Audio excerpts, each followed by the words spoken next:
સાંભળો સાંભળો સાંભળો મિત્રો, 150 કરોડ રોકડા, 129 કિલો સોનું અને 75 લાખના હીરા.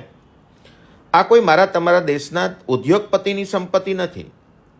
આ એક મંદિરના પૂજારીને ત્યાં રેડ પાડવામાં આવી છે અને એ ઈડીની રેડમાં આટલી વસ્તુ મળી આવી છે. વિચારો મિત્રો, આજ મારો ને તમારો દેશ આધ્યાત્મિકતાથી હટીને ધાર્મિકતા તરફ જાય છે. માત્ર ટીલા ટપકા કરવા, કથાઓ કરવી, લાખો લોકોને ભેગા કરી માનવ શ્રમ બગાડવો. મિત્રો, ક્યાં સુધી આ ચાલશે? વિચાર કરો, મારા ને તમારા દેશમાં શિક્ષણ આટલું બધું મોંઘું થતું જાય છે.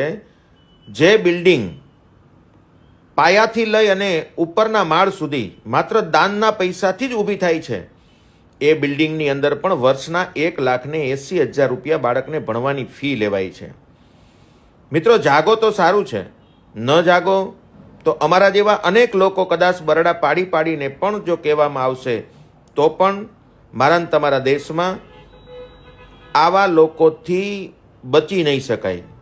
મિત્રો, હું મંદિરનો વિરોધી નથી, 100% મંદિરે જાઓ, પણ મંદિરે જવું શા માટે એ પહેલાં સમજી લો.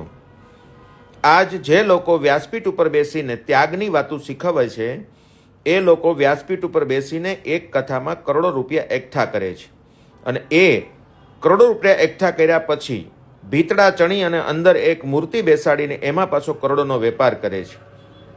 મિત્રો, મારો ને તમારો દેશ 100% ધાર્મિક દેશ છે, આધ્યાત્મિક દેશ નથી.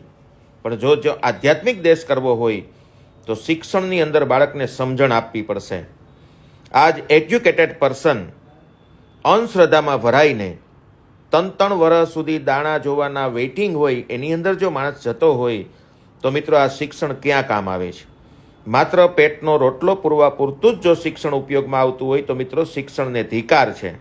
અને એટલા માટે હજારો વખત હું કહું છું કે તમારા બાળકને મનથી મજબૂત બનાવો, તમારા બાળકને આધ્યાત્મિક બનાવો, ધાર્મિક નહીં. એને સત્ય જ્ઞાન આપો. મારા તમારા ઋષિમુનિઓ અનેક એવું જ્ઞાન આપી ગયા છે, જે જ્ઞાન પીરસવું એ મારા તમારા સંતોની એક ફરજ હતી, જવાબદારી હતી.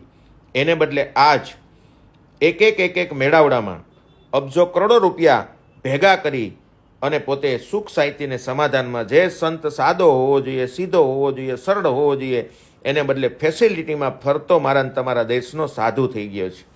મિત્રો, ચાલો આમાંથી બહાર નીકળી અને મારા તમારા બાળકને માત્ર શિક્ષણ નહીં પણ ભારતીય સંસ્કૃતિનું સાચું નોલેજ આપી અને એને મંદિરમાં ક્યાંય ખોટી રીતે 1 રૂપિયો ન દે આવો બનાવીએ.